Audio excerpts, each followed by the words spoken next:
YouTube content creator, and I got my light coming in from Amazon. I got my microphone coming. So, but the good thing about starting from the beginning is y'all can start with me now. Y'all starting with me now, and y'all can see how I grow and how I get better, how my videos get clearer, how I'm not as nervous when I come on and not get my tongue all twisted and things like that.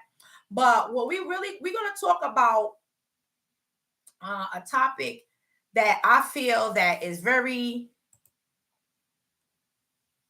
it's something that when we become successful, what we have to face or whatever. And the most things that I would say that I have experienced in the last few years is a lot of jealousy and a lot of envy.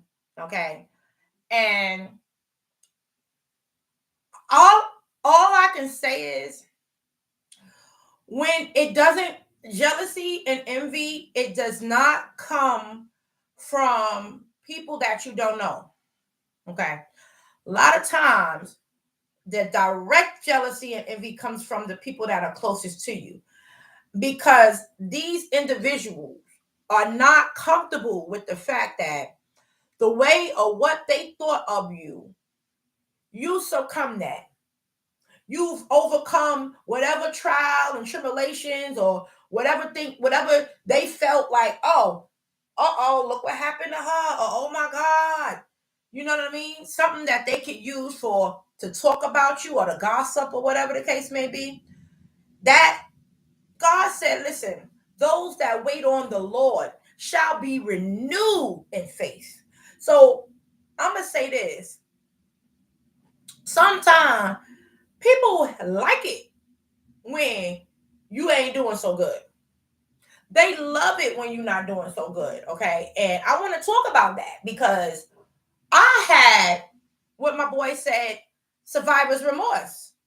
Okay. Really. And it's so important that we really dig in and take care of our mental health, okay?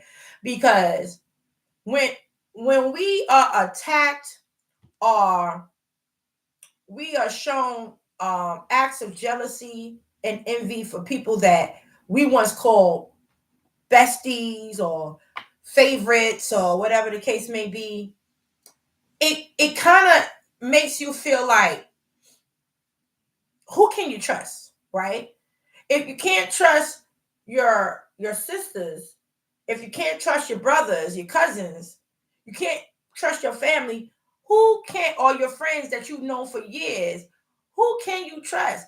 And a lot of time, things like this creates anxiety where we've been trauma bonded by so many years thinking that we had friendships and people that really loved us when really we just had a whole bunch of people just as miserable as we were. But it wasn't until we said, you know what, I want to go back to school. It wasn't until I was like, you know what, I want to go and get my degree, finish it up on all my credits. Till I had grown women, telling me, well, what kind of degree you want to get now at your age? And I was saying, whatever degree I want to go and get, it's never too late. That's why I have this here, y'all. I'm going to show y'all. This is my hat. I wore this in 2021. This is 2021. I wore this for 2024. 2024. But I was a December graduate, so we get to walk in June. But I had grown women. It's like, oh, you just now getting your life together. Just because I decided to wanted to learn more. And I said, you know what? I started my college education at 17. I went to medical assistant school. I got my medical assistant. Then I went to a technical school and I got my license as an LPN. Then I wanted to become an RN. That is where I faced a lot of backlash from just the work alone was a lot. But I still loved what I did.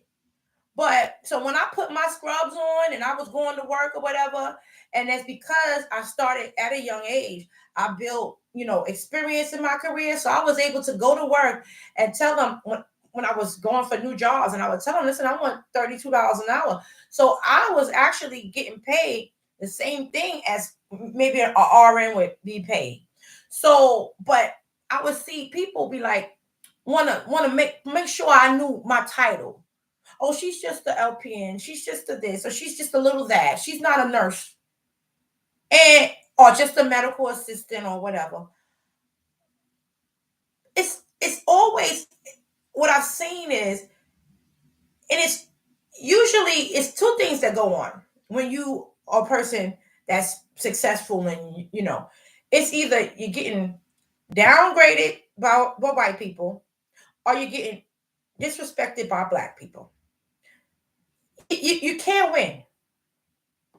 You can't win unless you know how you win is if you are not a threat to no one. You're not a threat to white people or black people. Then you're a bum. Then they could care less from you. They might give you $1. They might say you have no threat. So that's the only time I believe that you will live when you have there's no one that's jealous of you. There's no one that's envious of you. Is when you're a bum. And a lot of times it's just how God blesses you. Because even at a young age, I and again, if you see in my other videos, my upbringing, I had a foundation, two-parent home. So I know how it feels to have a mom and a dad, and grandparents and everything like that. We never went with the lights off. My grandfather, he kept the heat on. Mama was like, turn that heat down. I know my dad, he's always there. And even when my mom and dad's relationship didn't, didn't work out, my parents were still there for the milestones.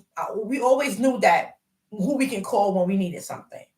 So I would say that structure always, I always say, I want, when I become an adult, I want my kids to have that structure as well. So as a young woman, yeah, I was dating. Yeah, I was out there. I was doing my thing. But I always had that structure to where, and when I'm dating to create a foundation. Okay. And a lot of times, women that didn't have that mindset of, yeah, let's have our fun. But you got to understand, when you having fun, it also can have some down effects to you having fun. So you have to be responsible with your fun. Okay. So you don't want to go out there, and this is what I teach my kids.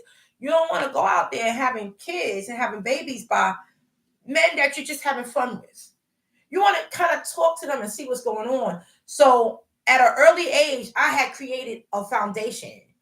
And even then, being that I was married at such a young age, I had peers of mine jealous, saying, "Well, why you got married? Or why they married you?" Okay, so that leads me to my next thought. When people become jealous or envious of you, they always prey on your downfall. And that is what hurts me. That's what hurts me, because I be thinking to myself, like, don't you got something else to do? Don't you got something else to do in your life than to prey on, to sit there and hate on someone so much, someone's blessing so much, that you missing your blessings? You're missing your own. Come on, y'all.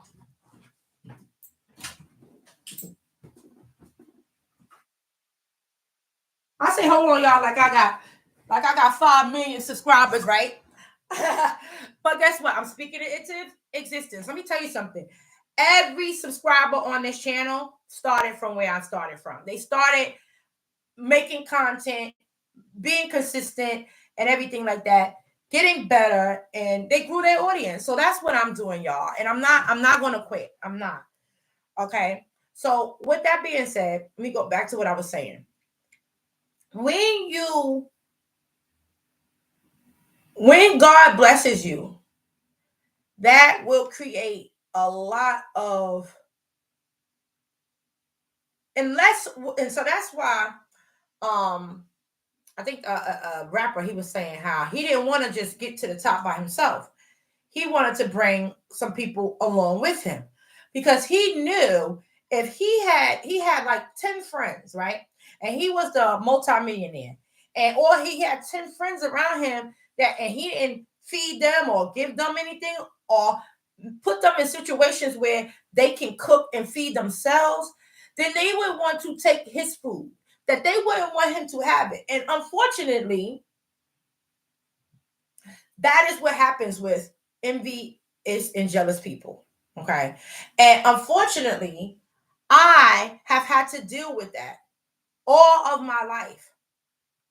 All of my life, I have had to deal with people that just felt like it's just too good to be true. Why her, not me? And then preying on my downfall, as if I'm not human, or that you're not human, or that life doesn't give you ups and downs. Just because something may happen to someone doesn't mean you won. It doesn't. That's life. That's life. And my parents have always taught me, never look, don't never look, sit high and look low. Never laugh at someone when they are down, no matter how much you hate them. Because that's all it is. Because in order to laugh at someone while they're down, that's hate. And if you really think about that thing, where does that hate stem from? That hate stems from your own insecurities. That hate stems from your own heart and thoughts. For you to see someone down and out, and the compassion in your heart won't say, God bless them. I pray for my enemies.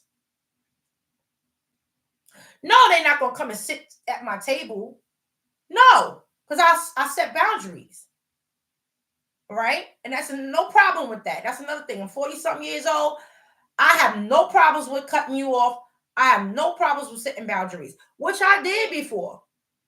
I used to think that when someone did something wrong to me, or I seen they was jealous, or when they was envious, forgive them. Like how the Bible teach you to forgive and forget too. It's not the other way around like we humans have made.